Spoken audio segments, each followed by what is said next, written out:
Hello good evening everyone, मैं doctor Swati Sharma English सूत्रा में आप सभी का स्वागत करती हूं। और आज से यूपी टीजीटी के लिए टारगेट टेस्ट सीरीज जो है 1 स्टार्ट हो रही है। यूपी पीजीटी का पेपर अभी हुआ और पेपर का लेवल क्या था ये तो आप सभी को पता है। और कुछ लोगों ने तो 125 में से 130 क्वेश्चन भी ठीक करे हैं।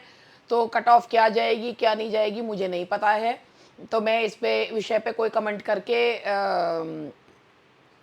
ट्रोलिंग का जो है वो मटेरियल खुद को नहीं बनाना चाहती हूँ। तो जो भी रहेगी वो पता चल ही जाएगा जब रिजल्ट आएगा, तो मैं इस विषय पे कमेंट नहीं कर रही हूँ।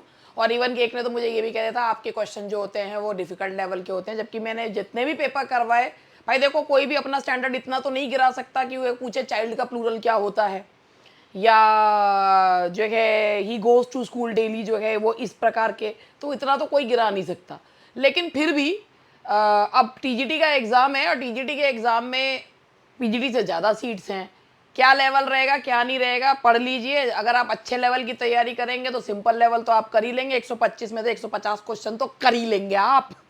तो फिर अब उसी के साथ हम स्टार्ट करते हैं हमारा आज का ये हमारी जो ये क्वेश्चन पेपर हैं। अगर आप चाहेंगे तो हम आपको जो है टेलीग्राम पे से अवेलेबल भी करवा देंगे।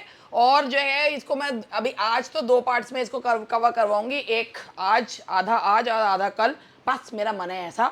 ठीक है, वैसे तो मैंने सोचा था कि एक 1 शॉट वो करवा दूं, मगर नहीं, मैं नहीं करा रही, मैं एक आधा आधा करके कराऊंगी, फिर एक दिन 100 भी पूरे करवा दूंगी, 125। तो ये क्वेश्चन आप देखिए पहले। Brutus, peace, count the clock, Cassius, the clock has stricken 3। This is an example for cacophony, free verse, anachronism या एलिजी।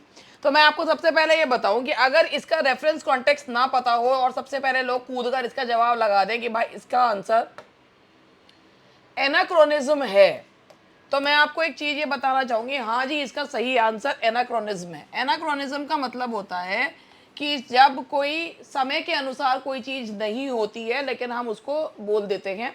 जैसे ये जो बात कही गई है, एक्चुअली जिस समय ये क्लॉक ने 3 बजाए हैं, जूलियस सीजर के समय में घड़ी का आविष्कार ही नहीं हुआ था। तो कोई चीज को जब हुई नहीं थी वो समय पूर्व ही उस चीज को बता देना, दैट इज एनाक्रोनिज्म। क्रोनो होता है टाइम, तो इसका आंसर है आपका C, anachronism. Rosalind Shakespeare's as you like it disguises, ऐसे क्वेश्चन बहुत सिंपल होते हैं और भाई इस तरीके के लेवल के क्वेश्चन आप फिर भी करा सकते हो। लेकिन उससे भी बिल्कुल ही हल्के क्वेश्चन जो हैं कि जो 4 बार यही रिपीट कर दिया कि हेमलेट किसने लिखा है और ओलिवर ट्विस्ट किसने लिखा है और साउंड एंड फ्यूरी किसने लिखा है, क्या कहूँ। Rosalind in Shakespeare's as you like it disguises herself as Ganymede. और ऐसा भी होता है कि कई बार जो होता है ना क्वेश्चन जो होता है उसमें कंफ्यूजन की वजह से भी गलती हो जाती है। बाकी तो आप सब लोग बहुत समझदार हैं, मगर फिर भी गैनीमीड हो गया। The British dash all over Africa and Asia collapsed in the first half of the 20th century. तो इसका सही आंसर है ए, हेजिमनी। तो ये ग्रामर और लिटरेचर मिक्स करके हैं। The British hegemony all over. अब आप देख रहे होंगे लेवल कोई बहुत हाई लेवल का पेपर ये नहीं है, बिल्कुल बेसिक लेवल का पेपर है। Identify the error, it is raining heavily all through this week. Error इसमें ये है कि इसमें जो है आपको इट इज रेनिंग में है, यहां पर ऑल थ्रू आ रहा है, ये बता रहा है टाइम। और जब टाइम बताता है तो आप परफेक्ट टेंस या परफेक्ट कंटिन्यूअस लगाते हैं। तो it has rained heavily all through this week. अब क्वेश्चन नंबर 5 देखिए। The value of Indian currency has fallen down. तो इसमें कहाँ पे जो है कौन से पार्ट में गलती है, फॉलन डाउन। फॉलन के डाउन के केवल फॉलन लगाइए, डाउन नहीं लगाएंगे, क्योंकि डाउन जो लगाते हैं ना वो किसी फिजिकल चीज के गिरने के लिए डाउन लगाया जाता है, किसी फिजिकल चीज के गिरने के लिए डाउन लगाते हैं। The government feels that rice production need to be increase, इसमें एरर ढूंढिए। Rice production need to be increase, देखो राइस प्रोडक्शन है, बात राइस प्रोडक्शन की जा रही है, ये सिंगुलर है तो यहां नीड्स टू बी आएगा, तो यहां आएगा D option, needs to be increased. Correctly punctuated version,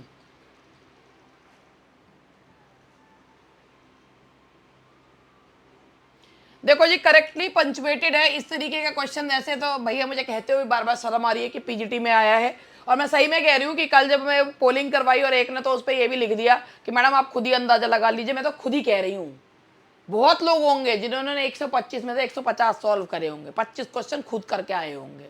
तो भैया हो सकता है, क्योंकि ऐसा नहीं है, बहुत होशियार भी हैं, बहुत होशियार लोग भी हैं सब है। और मैं इसीलिए इन चीज़ों पे कमेंट करने से जो है मैं बचती हूँ कि भाई जब होगा जो भी जैसा भी है वो आ जाए तो वही ठीक है।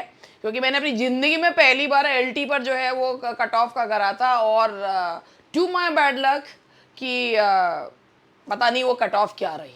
तो मैं इस पर कोई कमेंट नहीं करूँगी कि क्या रहेगा क्या नहीं, वो सबको पता है कट ऑफ बहुत हाई जाएगी। अब समझे पहले ये ही विल सक्सीड, ये एक इंडिपेंडेंट क्लॉज, यू नेवर ये एक इंडिपेंडेंट क्लॉज। दो इंडिपेंडेंट क्लॉजेस को सेग्रीगेट करता है सेमी कॉलन। और अगर हम वर्ब का ओमिशन करते हैं तो उसको ओमिशन को दिखाते हैं कॉमा से। तो यही इसीलिए ये सही पंचुएशन है।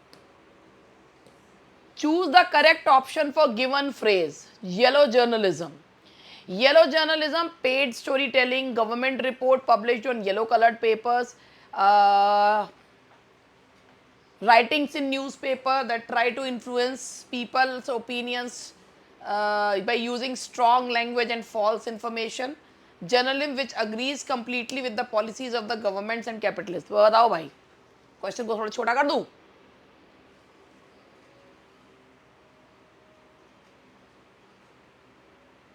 येलो जर्नलिज्म जिसे हिंदी में पीत पत्रकारिता भी कहते हैं, और इसका मतलब होता है writings in newspapers that try to influence people's opinion by using strong language। कई बार मतलब rumors जो है वो फैलाए जाते हैं।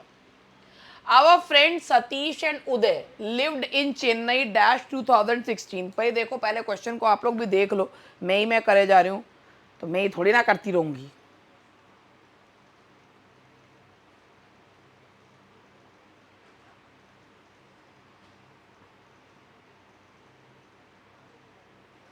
हाँ जी, our friends Satish and Uday lived in Chennai until 2016। तक के सेंस में आएगा until। Next question, she dash her energy and started shouting only when she heard the noises of bulldozers and cranes। she dash her कि उसने अपनी energy को संरक्षित किया और तब चिल्लाना शुरू करा जब बुलडोजर और क्रेन्स की आवाज आई। तो she conserved her energy। The principal will meet you dash noon। देखो भाई जो दिन के बड़े समय होते हैं और द लगा होता है तो वहां पर हम इन लगाते हैं, in the morning, in the night, in the evening, और द लगा होता है। तो अगर द नहीं लगा हुआ होता है तो वहां लगाते हैं एट। तो इसीलिए यहां आएगा एट। समझे? Our exams will begin dash 2 weeks. 2 हफ्ते के बाद तो आएगा इन। इन का मतलब होता है समय सीमा समाप्त होने के बाद। इस कंपाउंड सेंटेंस को आपको कॉम्प्लेक्स पे बनाना है। Spare the rod and spoil the child. 2 sentences हैं, spare the rod and spoil the child. दोनों इंपैरेटिव सेंटेंसेस को एंड से जोड़ा है। तो कॉम्प्लेक्स में क्या बनेगा? कंडीशनल वाला बनेगा, if you spare the rod you will spoil the child. ही इसमें आप पहले क्वेश्चन पढ़ लो। He owed his success to his father. Simple को कॉम्प्लेक्स में बनाना है।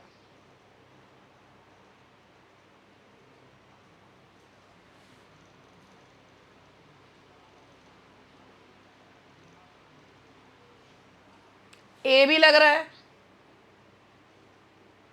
लेकिन ए ऐसा होता है ही ओड, वो अपने सक्सेस को अपने फादर को ओ करता है। मतलब वो मानता है कि भाई वो ही ओज टू हिज फादर, कि वो उसकी जो सक्सेस की वजह जो है उसके फादर है। तो यहाँ पर अगर ए बनाओगे तो ही वो क्योंकि उसके फादर ने हेल्प करी, कहीं आ नहीं रहा है। तो it was owing to his father that he succeeded. तो यहाँ पर इट वॉज, ये आ गया आपका, it was owing to his father that he succeeded. तो यहाँ पर यही होना चाहिए इसका सही जवाब।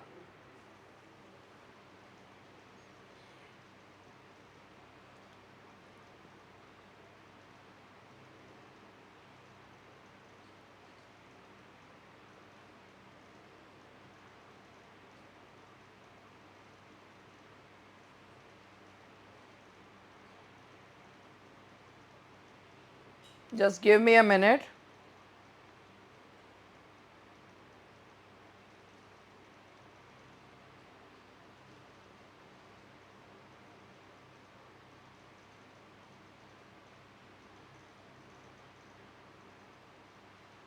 देखो, जो मुझे चीज बताना है, it was owing to his father what, that he succeeded. तो it was owing to his father, that he subordinate है इसमें आपका, दैट सिंपल है, owing to his father he succeeded, या he owed his success to his father.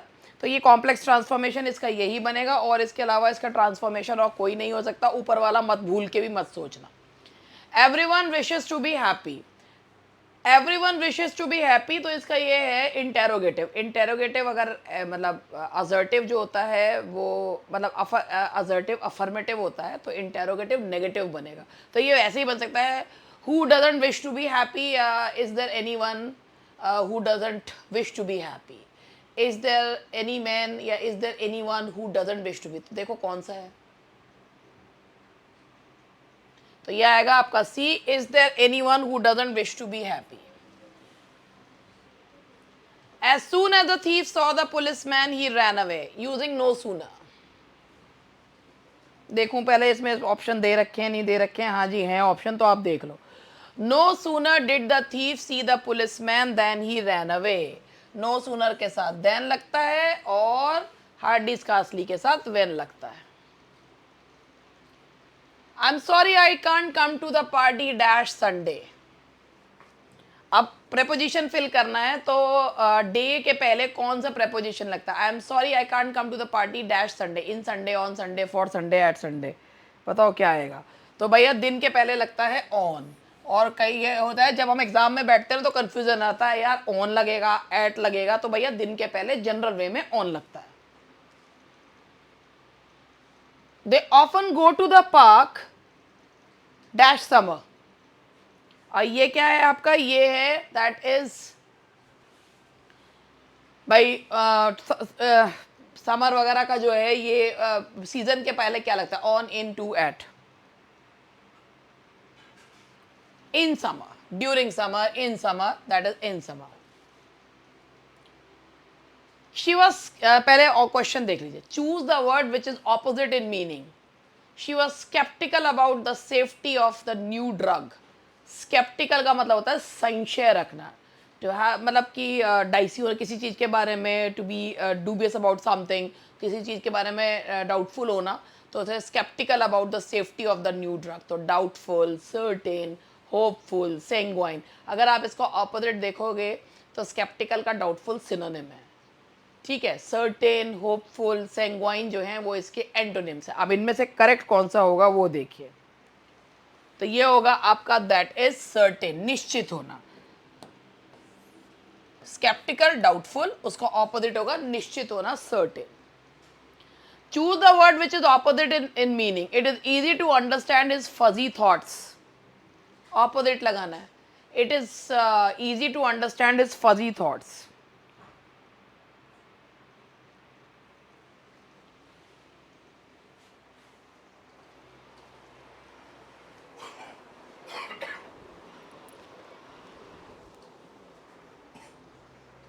हाँ जी, तो ये आपको पहले पता है, यहाँ पर ये भी ध्यान रखना पड़ता है कि भाई एंटोनिम पूछा है, सिनोनिम पूछा है, क्योंकि ये भी गड़बड़ हो जाती है।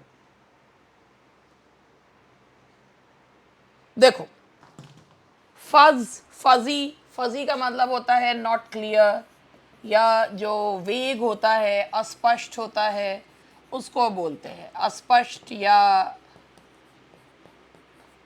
धुंधला।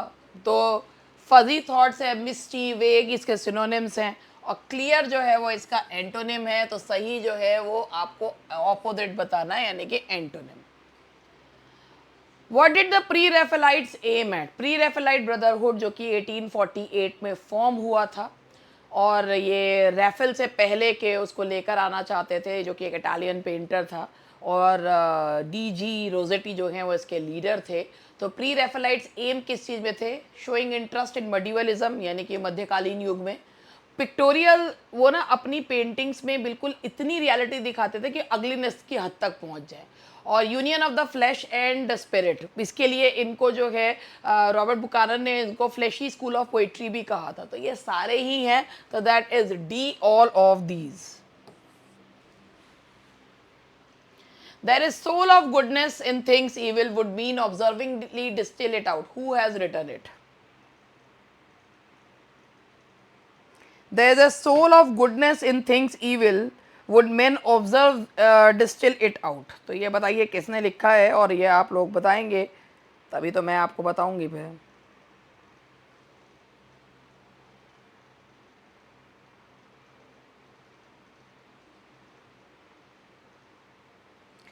There is a soul of goodness in things evil, ये बेन जॉनसन ने लिखा है, क्रिस्टोफर मार्लो है, विलियम शेक्सपियर है, या जॉर्ज बर्नार्ड शॉ है। तो इसका सही आंसर है विलियम शेक्सपियर, और ये लाइन हेनरी फिफ्थ से ली गई है।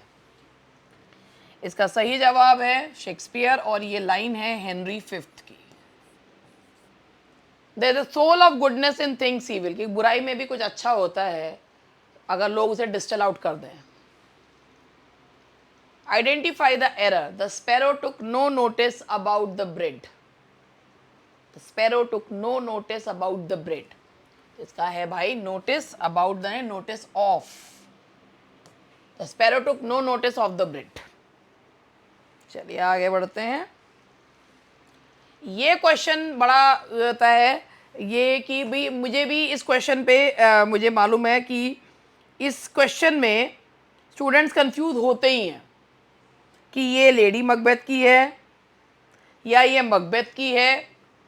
इसमें कंफ्यूजन हो जाती है, और एग्जाम में बैठ के तो बिल्कुल ही हो जाता है। तो बताइए, will all great Neptune's ocean wash this blood clean from my hand. और जब हम लोग पेपर शांत दिमाग से या यहाँ पर करते हैं तो गलती हो भी जाए तो फ़र्क नहीं पड़ता, मगर वहाँ पर वो गलती बहुत एक एक चीज़ एक एक नंबर मायने रखता है। तो ये जो है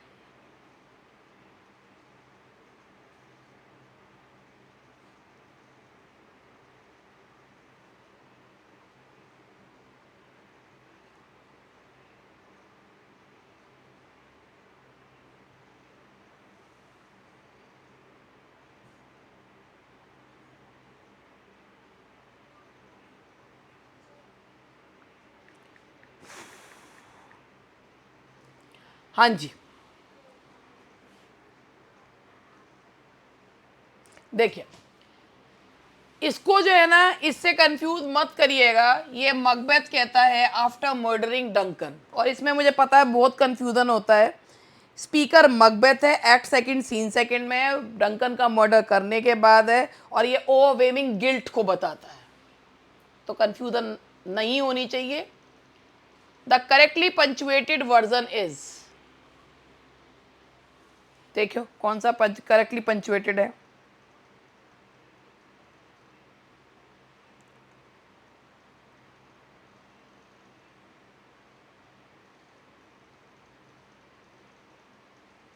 देखिए इसमें करेक्टली पंचुएटेड वर्जन है आपका ये, क्योंकि ये इनडायरेक्ट नरेशन है।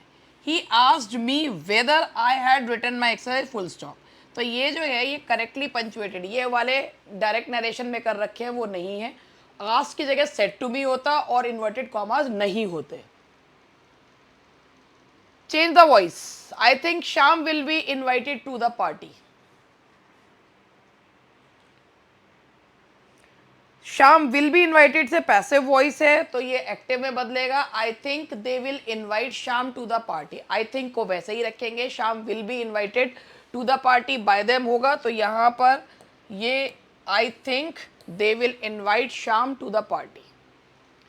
The comedy of errors by Shakespeare has which of the following plots या stories? Twin brothers, two sisters, hero and villain, kings and queen. The comedy of error जो है उसमें जो प्लॉट है वो है ट्विन सिस्टर का, जो प्लॉटर्स के मैनाकमी से लिया गया है। Galsworthy is a pessimist, a realist, a pacifist, a reactionist. Galsworthy जो है ना वो रियलिस्ट हैं, जोन्स एंड पिनेरो के उसको वो मैच करते हैं। Realist both minute and dialogue.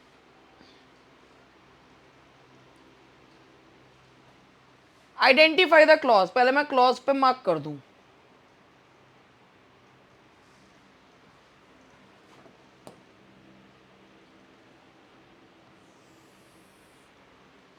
The teacher told the students what?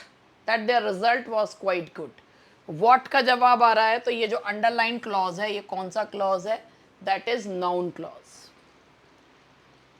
From his attitude, it is clear that he wants to pay off old scores. To pay off old scores का क्या मतलब होता है? Old scores का मतलब होता है, to pay off old scores का मतलब होता है अब पुराने हिसाब चुकाना, to have his revenge. The science which studies human societies, cultures and their developments.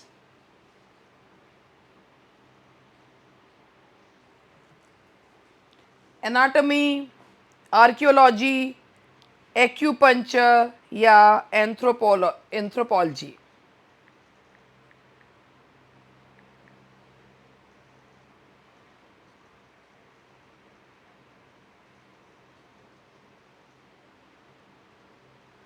देखो भाई, इसमें है ह्यूमन सोसाइटीज, कल्चर और जो डेवलपमेंट को पढ़े उसको एंथ्रोपोलॉजी जो है कहा जाएगा। एंथ्रोप ह्यूमन बींग्स को कहा जाता है, logy study.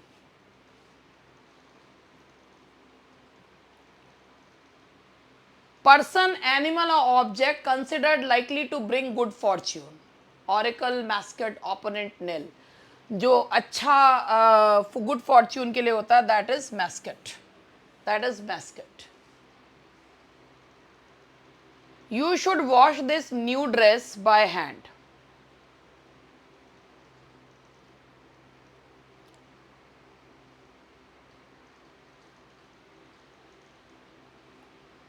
This new dress should be washed by hand by you.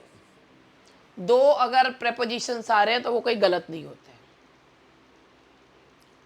According to Macbeth, the chief nourisher in life's feast is rich diet, sleep, love, solace offered by friends. तो एक सोलिलकी है ना, मकबेथ murdered sleep, तो वो sleep के लिए इसकी सोलिलकी भी है। वो कहता है कि sleep is the chief nourisher of life. The answer is B, sleep. Who is the most notable figure in the Oxford movement originated in 1833? तो भाई अगर आप इसमें देखो तो इसमें कीबल और न्यूमैन है, और इसमें एक ऑप्शन में ऑल ऑफ दीज भी दिया हुआ है। तो क्या इसका आंसर जो है वो ऑल ऑफ दीज भी आ सकता है या नहीं आ सकता है, आप ये देखो।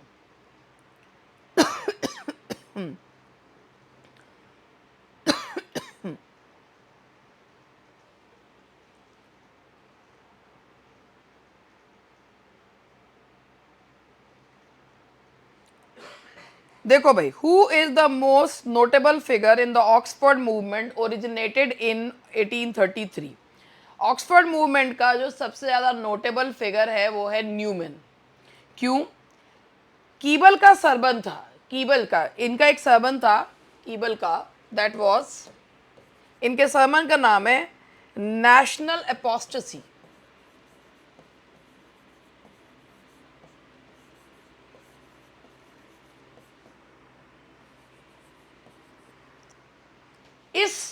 इस कीबल के सरमन ने, नेशनल एपोस्टेसी ने इस मूवमेंट को स्टार्ट किया था। लेकिन जो न्यूमैन थे, he was the prominent leader, he was the prominent leader of this movement. हालांकि बाद में इन्होंने इस मूवमेंट को त्याग दिया था। और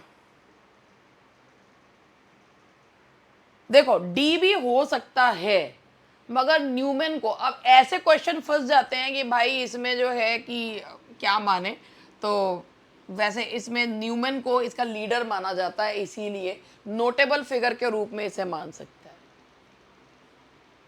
सिन is the sole calamity that a wise man should apprehend. इसका सिनोनिम ढूंढना है। तो एप्रीहेंड का मतलब वैसे तो गिरफ्तार होना होता है, लेकिन यहां पर सोल कैलेमिटी, तो ये है आपका, that is fear. The answer is fear. He fell into an abyss of despair. तो abyss का मतलब होता है पिट, बहुत गहरा गड्ढा। deep pit. Her illness enervated the whole family. enervated का मतलब होता है exhausted, लेकिन इसका एंटोनिम ढूंढना है तो होगा energized. दैट इज energized, क्योंकि एंटोनिम ढूंढना है. ये बड़ा ध्यान रखना होता है कहाँ पर सिनोनिम पूछा है, कहाँ एंटोनिम पूछा है. यही तो चीज़ें होती हैं जो गड़बड़ कर देती हैं.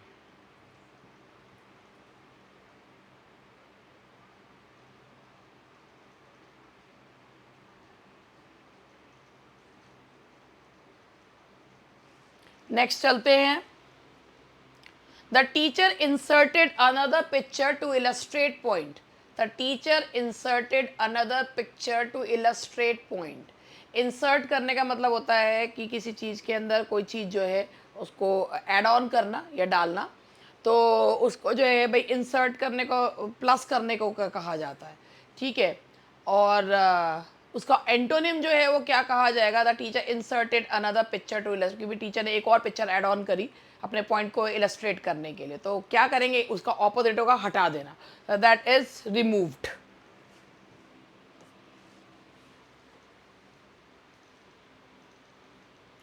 The students to copious notes during the lecture. Copious का मतलब होता है प्रचुर मात्रा में, बहुत सारे.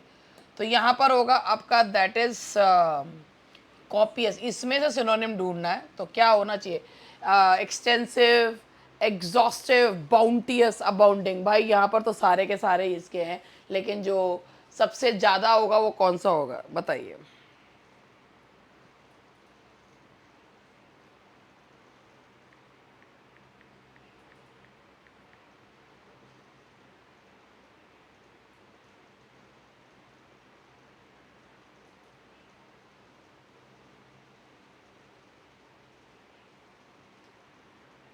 सारे ये एक से बढ़कर एक हैं, कोई सा भी हो सकता है. आप बताओ आपके हिसाब से क्या है? मैं भी उसको ही देख रही हूँ.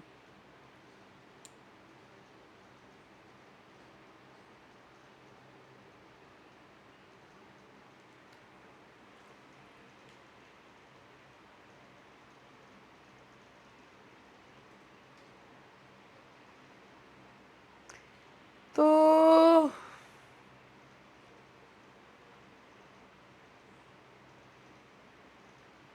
दोनों ही है भाई. एक्सटेंसिव भी है, एग्जॉस्टिव. नोट्स के उसमें जो है एग्जॉस्टिव और एक्सटेंसिव दोनों ही हो सकते हैं. तो भैया हम दोनों में ही चल सकते हैं, क्या करें? The term ecological imperialism was coined by. Ecological जो ये टर्म है आपकी, इकोलॉजिकल,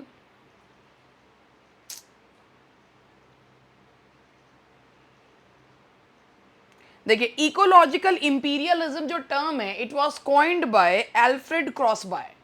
एल्फ्रेड क्रॉसबाय के द्वारा इसको कॉइन किया गया था. और इसका मतलब होता है, ये एक हिस्टोरियन थे एल्फ्रेड क्रॉसबाय, जिन्होंने अपनी 1986 की बुक में इकोलॉजिकल इंपीरियलिज्म दिया था. इसका पूरा नाम है the biological expansion of Europe.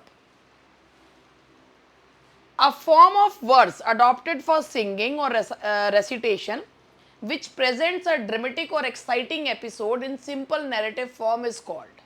एक फॉर्म ऑफ वर्स जो है जो सिंगिंग के लिए है और छोटी सी सिंपल जो है एक्साइटिंग इस episode in simple narrative form, कहानी कहती हुई जो पोएम होती है उसे क्या कहते हैं? ओड, बैलेड, एपिक या एलिजी. जो छोटा होगा एक एपिसोड होता है तो that is ballad. The answer is B, ballad. Which are the two birds that the solitary reaper is compared to? Cuckoo and skylark, nightingale and cuckoo. अब इसमें भी कंफ्यूजन हो जाता है, ये था का ये था. Linnet and throstle, skylark and thrush, nightingale and cuckoo. That's B. No nightingale did ever chaunt, है ना? Correct spelling. हो भैया, स्पेलिंग तो इतना खून पीती है. GRAMMATICAL. वैसे तो इसमें तो साफ ही दिख रहा है. Grammatical. The correct spelling is accumulate, इकट्ठा करना. ACCUMULATE, accumulate.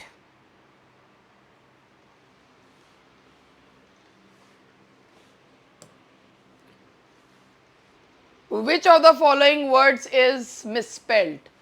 Convenience, yacht, indispensable, conscious. And that is conscious. Conscience होता है CONSCIENC, conscience होता है.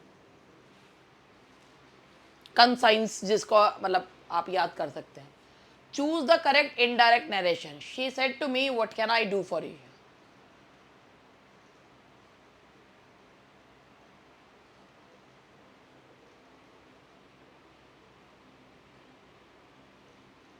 She asked me what she could do for me.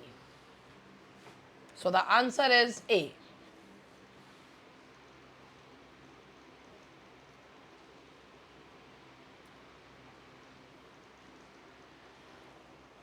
He asked them to be quiet and listen to his words. तो इसको आपको direct narration में बदलना है.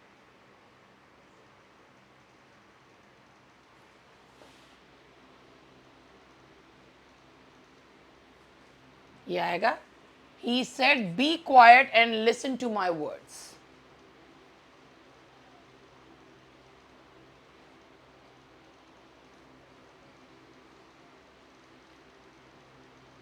He said to them, will you listen to such a man?